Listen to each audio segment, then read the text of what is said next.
they thought was safe. And more often, if you think about it, how many took cases to court? You know, we trying to do things among ourselves. What happened in the past, sometimes siblings sign off to each other. They didn't fight over it. It depends on how they got along with each other. In the case, like I said, with my cousins, there was nobody left. So that's why we took it to court, you know, to make a claim over it, because we thought we was next in line, but we were not. Now, I think, again, understanding that they're not building any more land. Land don't depreciate, so you want to hold on to it. And back then, land didn't cost that much. Okay, the last couple of years, that's when land went up and housing went up. You know, but before it was not. It was a good, reasonable cost in purchasing. Okay, investment. See, we weren't educated in how to invest in land, real estate. We knew how property was valuable, but not saying that we need to invest in it. Because a lot of people got rich off of land because they invested in the land. And at that time, like I say, African American people, they sold it so cheap because they didn't know what they had, the gold mine they had. Because I remember even in my area, a lot of people acquired property at a so low. Yeah. And if we would know what we know now, we probably done things different. A lot of people were swindling by that. That's right. Because they didn't know the value of what they had. They got peanuts for their land, and they didn't know it. I think you remember a lot of times our grandpas and grandmas, they was not educated. You remember they had maybe a third-degree education and everything else, and it depended on honesty. It depended on the goodwill of people, and most times in people, America, they failed them. Yeah. I would say that cost had a lot to do with it, and a lot of people. My dad was an agriculture teacher, and back in the day, he was taxed with the job of going all over the north part of Alachua County, Columbia County, because we'll ride and he'll still talk about who owned what property, and help them with their soil and their crops and plants and whatever. And in doing that, you know, we would ride with him. We learned, you know, the dream then was to get off the farm and to come to town and be a town person with a clean job and all that. And so people were selling property and getting rid of their farms and not wanting anything to do with it because it was seen as subservient work.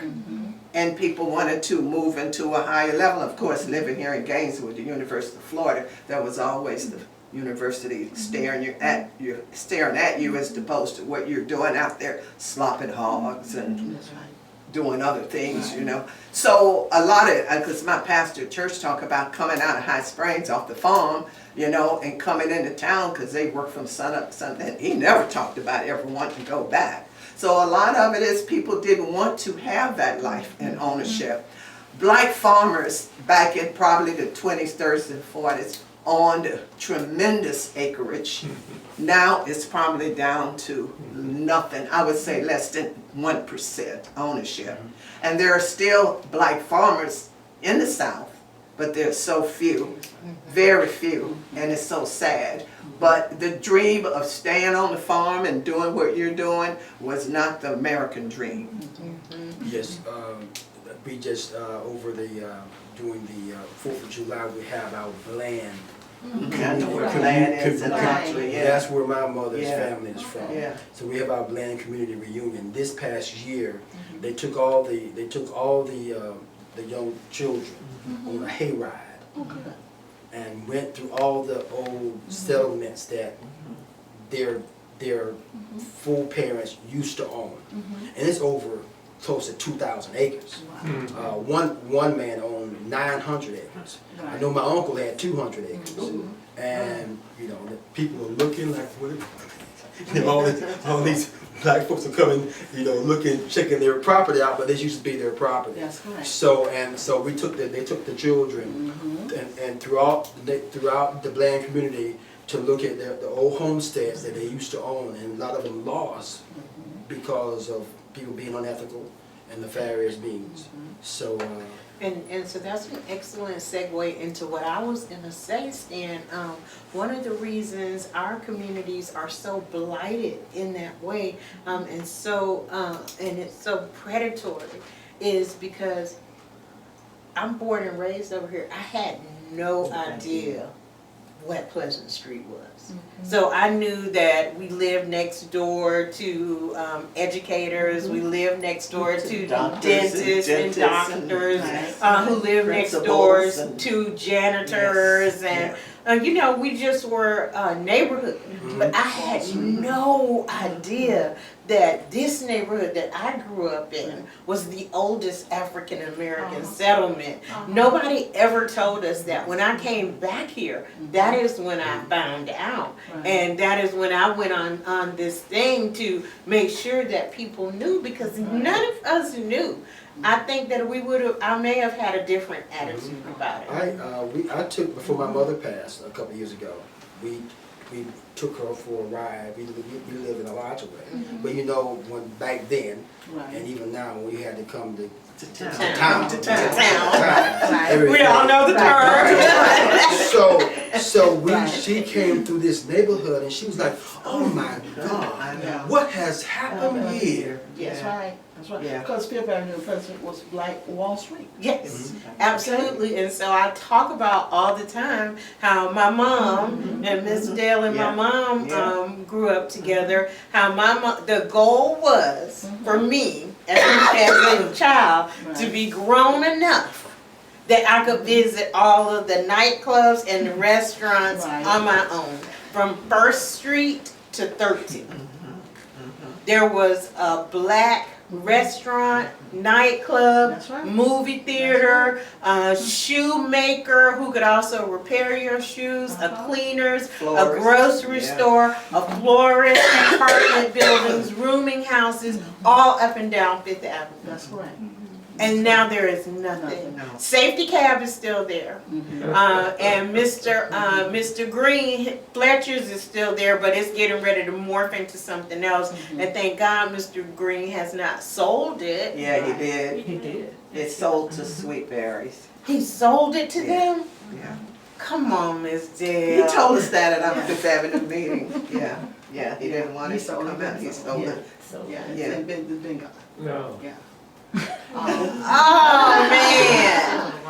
Oh man! And so, but it's let me just finish saying it. I'm a wrap. But it's devastating. It's absolutely devastating, because what I keep trying to say over and over again, we know progress happens. We know change occurs, but I don't wish to be erased from this neighborhood. You know, I do not wish to be erased, and I feel erased when we have white women running out of their house when I'm walking down the street saying to me, you don't look like you belong here. Oh, wow. I don't recognize you from my neighborhood. It's like, you need to go in your house and call the police right now, because I'm getting ready to show out. How dare you? Because what happened, you know, doing integration and everything else, once we became affluent, we left our neighborhoods, because as my daddy would tell me, the white man's ice is colder. So we left our neighborhoods, and then we moved away because we didn't want to be here. Wherever here was in our black communities, it happens all over America. We left, and then when we leave, people say, well, they don't want it. They act like they don't want this, and then they come in and they acquire it.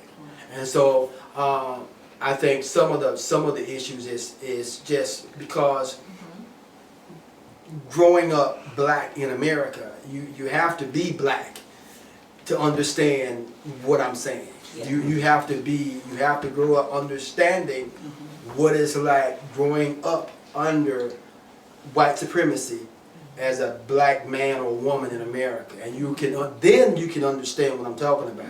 But unless you don't have that experience, no matter how much you try, you cannot understand that. And this this gentrification thing is a form of violence against, to me, it's a form of violence against my very being.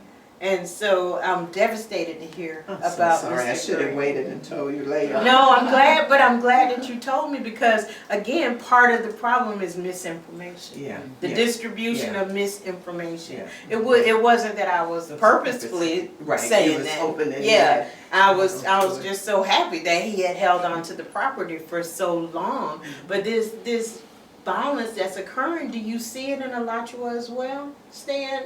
How And is it? There is nothing. I have a story, and it's because I'm not just Joe Blow, right? I'm a person that's active in my community, very active. I was vice chair of my city's planning and zoning board, and I remember talking to folks in the city as my mother got older, telling them not to have conversations with my mother unless I was present, and I figured they would honor that because they know me. That's right. I mean, they know me. Right. You know, they know me. Right. And my mother is Mrs. Richardson, who's been an Right. educator her entire life and Right. been active and on boards all throughout. Everybody knows her. Right. So I figured they would honor that.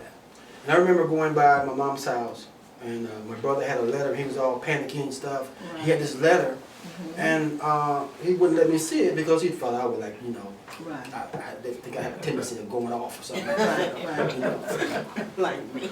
So he showed me the letter, and it was from the city of Lockwood, Right. my beloved town, and it had basically, it was paraphrased, that my mother's house had mold in it, right? And they've never been in my mom's house, Right.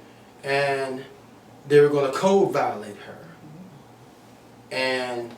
but if we have our house that my father built when I was 12 Right, years old, right. he built with his own hands, and we have a lot in the back, and we used to always go have a garden or something, but it's just a lot next to behind the house.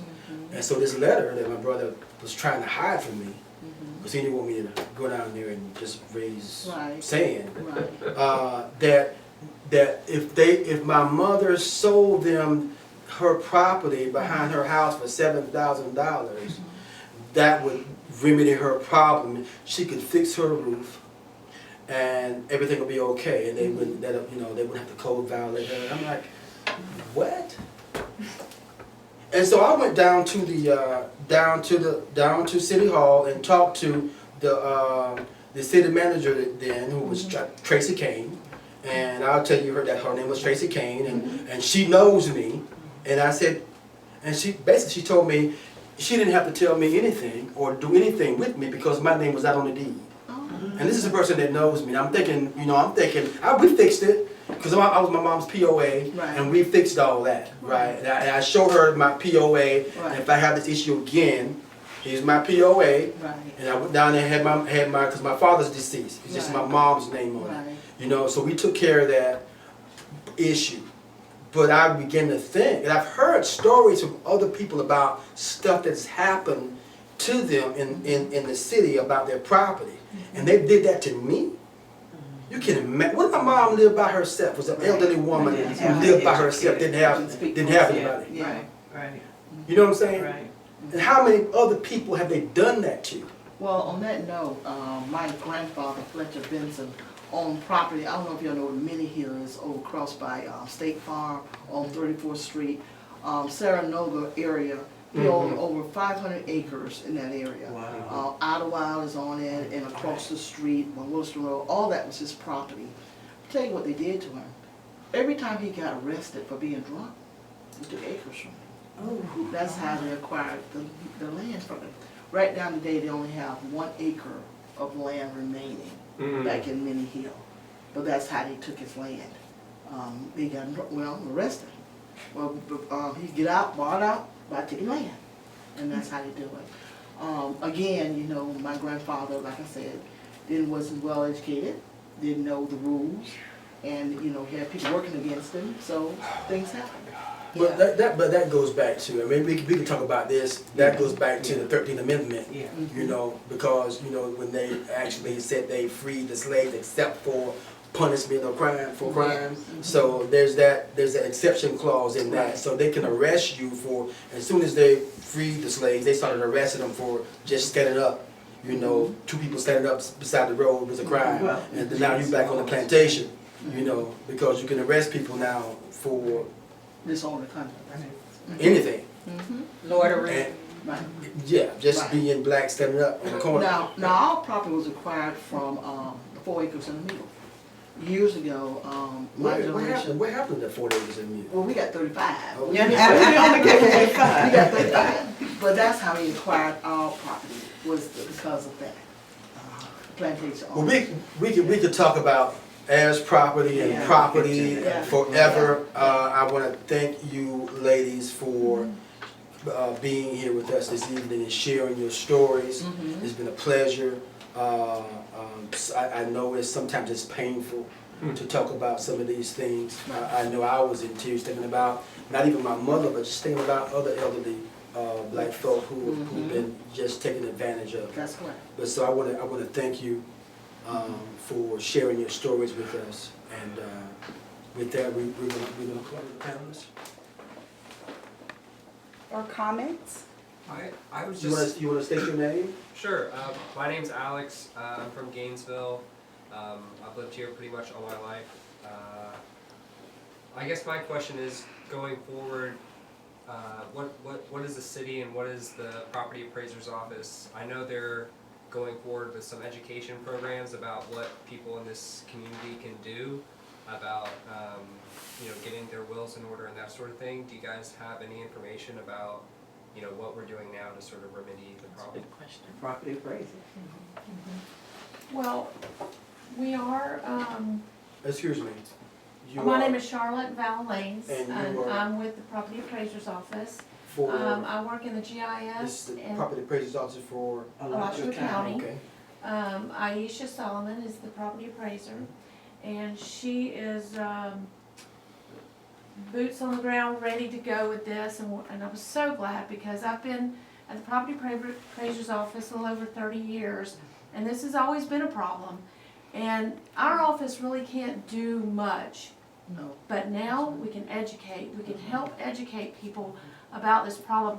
And Precious has really taken the steps to get all the different offices involved. And we have a really good brochure out front that you can pick up, and it tells a lot about the heirs property and estate planning to avoid the heirs property situation. Where can people go to get help if they have already, they're already at an issue and they're dealing with probate, because it can be expensive. It So where can can be. people go get, information is great, but once you're in it, you're in it. Where can people go get help? So- Real help. Part of the team is Three Rivers Legal Services, and we recommend people to them. And another little side note that hit me when you were talking about, you were in sticker shock when you got the trim notice, is talk to the tax collector and set up the quarterly payment plan. It's such a big help, and a lot of people don't know about that, and so we try to tell people, look into that. Yeah, but $4,000 is $4,000. Yeah. But splitting it up is a little I better. would be, yeah. It would be for me. I want to Yeah. interject, Three Legal Rivers really don't help with probate like that, because we paid over 60,000, and a lot of people, that was 10 years and 2 appeals. So, they don't really, you won't really, be honest with you, you don't have to hire an attorney. Yeah. You're gonna have to Yes. hire an attorney. So you're saying there's not really any No, real they're help? not, no, you're gonna have to have an attorney. And the leadership of the Land Trust said, we gotta do something about that. So these educational workshops that were run by Terry and a team of people, Dottie Fantasy from the Pleasant Street Neighborhood Association, really made it happen. Danae Wright is creating an heirs property clinic at the Law College. That means basically that all the resources of the Law College and law interns will be doing internships through that clinic. And they will help do some of the legal work and title searches and other kinds of things that need to go on. So there's a lot of things in the works to provide help and resources and education. But this is, as you've heard, this is a tremendous problem. Here's somebody who spent, $60,000 in legal fees, to try to get. And there are people who, realize they have an heirs property situation, start to work on it, and it's not going to be resolved in their lifetime. I mean, it can take a very, very complicated situation. One of the things that Professor Wright is trying to do is get new legislation at the state level to make this process much more efficient, which is something that really needs to happen. Because the way that the heirs property law is set up, it's very difficult to resolve these issues. Have there been any 'cause I know how laws get shaped. So over the years, have there been any loopholes added to make it easier for developers to acquire heirs property on the legislative level? The Governor Santos signed, I think, June, a year or two ago, the Uniform Heirs Property Partition Law, and it's based on a standard that was developed by people who are trying to improve the situation. It's been adopted, I think, by maybe 20 states. So you say it's a good thing, you're saying? It's a good thing. Okay. It allows heirs to buy out each other, and no one can force the sale. It allows the people to get a appraiser, to get a realistic, if they decide to sell the property, to have an honest, realistic appraisal of the value of the property, so that they're not cheated on that score. So but it's still, we have a lot of work to do at the state law level to improve the situation. They were very helpful because it was between the University of Florida Law School, Three Rivers, United Way Payment, Community Land Trust, and then we went boots on the ground, door knocking, informing people about the program, so people who came to the workshops got real-time help. And so that is really also another thing that's needed. Like, we can sit here and we can talk all day, but ideally when we have programs even like this, somebody needs to be sitting out there to take your name, to take your phone number, and to be able to offer you some help, or at the very least, some direction. Right. And the Property Appraiser's Office is hosting these summits on this very thing. We've done one on the east side, we just finished one in Hawthorne, and now we're looking at the next hot spot to see where we need to go to do this very thing. And everyone's on board with us, and they're all there to answer any questions. Tax collector, Three Rivers, everyone is there to. I really need to make sure.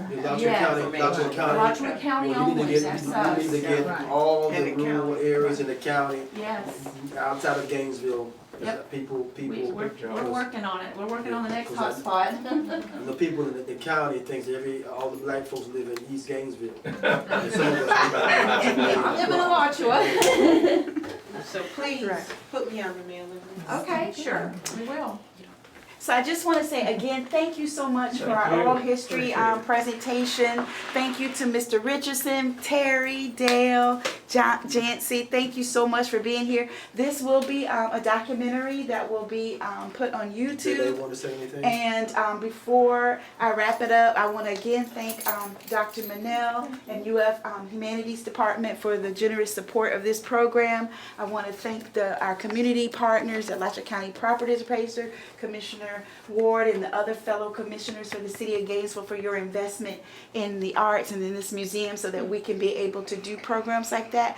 So the person that is working on this, and we're hoping that one day he'll turn this into a book, I'll now introduce to you Belay, Alem. Coming from Ethiopia in 2018 to do my PhD in anthropology here at the University of Florida.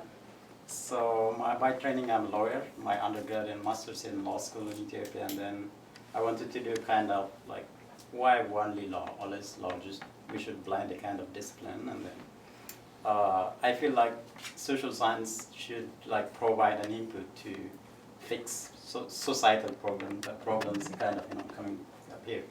So policy, the policy, social science should provide a kind of policy input, and I wanted to be on that side. So I came here and I came with the original plan to do almost similar research on property taxation kind of thing on a different topic, and COVID interrupted me. Then my supervisory committee suggested, we do have similar kind of problem here in the US, why don't you do? So then I started like reading here in US, and then I found the first article I read is Commissioner Ward's piece, like interview on Jancie Vinson or piece, kind of thing. Then, Professor John Flux at law school as well, she has a piece. Right. And I kept like local context here, and then finally I ended up doing this research. So at the end, I cannot do this research unless I collaborate with the community and with city officers, commissioners, kind of thing. So I'm always not learn a lot. I'm always knocking doors everywhere, and then finally I feel like everyone is collaborating with us.